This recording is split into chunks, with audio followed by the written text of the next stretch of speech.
Assalamualaikum warahmatullahi wabarakatuh. Nama saya Lutfi Azhari, NIM 0103222024. Saya dari Prodi Pengembangan Masyarakat Islam A semester 4. Di sini saya ingin memenuhi tugas UAS dengan dosen pengampu Bapak Haji Muhammad Iqbal Abdul Muin LCMA. Saya dari Fakultas Dakwah dan Komunikasi. Pengertian infrastruktur ialah suatu sistem yang menunjang sistem sosial dan ekonomi yang secara sekaligus menjadi penghubung sistem lingkungan, di mana sistem ini bisa digunakan sebagai dasar dalam mengambil kebijakan. Sedangkan menurut KBBI, Kamus Besar Bahasa Indonesia, infrastruktur merujuk pada padanan kata yang berarti prasarana. Jadi, dari pengertian di atas bisa disimpulkan bahwa infrastruktur adalah bangunan fisik berupa bangunan permanen untuk fasilitas peralatan-peralatan serta instalasi-instalasi yang dibangun dan yang dibutuhkan untuk mendukung terselenggaranya suatu proses ekonomi, kesehatan, pendidikan, sosial, dan budaya di masyarakat. Oleh sebuah negara, infrastruktur tak hanya soal fisik. Infrastruktur juga bisa berupa fasilitas non-fisik seperti pelayanan publik. Kebutuhan infrastruktur merupakan kebutuhan dasar yang sangat diperlukan dalam seluruh aktivitas manusia, baik yang bergerak di sektor publik maupun di sektor privat. Contohnya misal pembangunan jalan, kereta api, bandara, air bersih, waduk, kanal tanggul, pengelolaan limbah, listrik, telekomunikasi, pelabuhan, dan lain-lain. Secara fungsional, infrastruktur ini terbagi ke dalam dua kategori, yaitu yang pertama, infrastruktur fisik yang berfungsi sebagai sarana pendukung kelancaran aktivitas ekonomi masyarakat dalam distribusi barang dan jasa. Contohnya adalah pembangunan jalan raya. Pembangunan infrastruktur jalan raya berfungsi untuk kelancaran transportasi, pengiriman bahan baku ke pabrik, kemudian didistribusikan ke pasar hingga sampai kepada masyarakat. Kedua, infrastruktur sosial berupa prasarana untuk pelayanan publik seperti rumah sakit, sekolah, pengelolaan limbah, saluran air, sarana transportasi, dan lain-lain. Fungsinya untuk memberikan kemudahan pelayanan terhadap kebutuhan masyarakat dalam aktivitas lain, misalnya kesehatan, pendidikan, keamanan, dan lain-lain.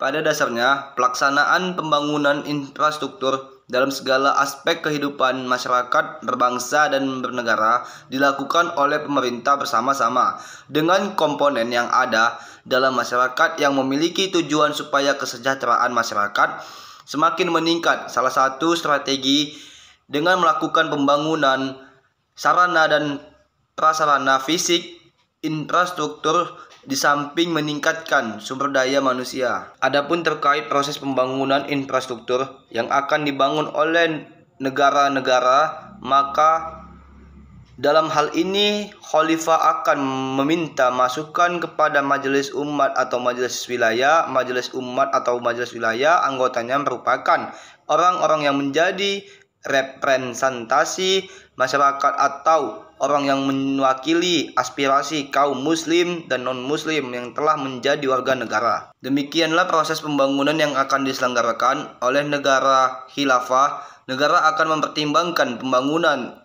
infrastruktur berdasarkan urgensi kebutuhan masyarakat, karena pembangunan infrastruktur dalam negara khilafah semata-mata untuk kepentingan masyarakat agar kesejahteraan dapat tersebar keseluruhan penjuru negeri serta mampu mewujudkan sistem Islam menjadi rahmat bagi semesta alam. Baik, di sini ada beberapa pertanyaan tentang infrastruktur pembangunan.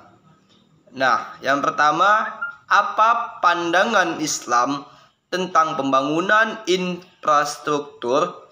Nah, yang A, infrastruktur harus dibangun sesuai dengan prinsip-prinsip Islam. Yang B, infrastruktur tidak relevan dalam perspektif Islam. Yang C, infrastruktur harus memenuhi kebutuhan umat manusia tanpa memandang agama. Bagaimana pendapat Islam tentang pengelolaan infrastruktur yang ramah lingkungan. Yang A. Islam tidak memiliki pandangan khusus tentang ramah lingkungan. Yang B. Islam mendorong pengelolaan infrastruktur yang ramah lingkungan. Yang C. Islam tidak peduli dengan masalah lingkungan. 3. Apakah Islam mendorong pembangunan infrastruktur yang memperhatikan kebutuhan masyarakat miskin? A. Islam tidak memperhatikan kebutuhan masyarakat miskin dalam pembangunan infrastruktur. B. Islam mendorong pembangunan infrastruktur yang memperhatikan kebutuhan masyarakat miskin. C. Islam tidak memandang pembangunan infrastruktur yang melibatkan praktik korupsi. A. Islam mengizinkan praktik korupsi dalam pembangunan infrastruktur. B. Islam menentang praktik korupsi dalam pembangunan infrastruktur. C.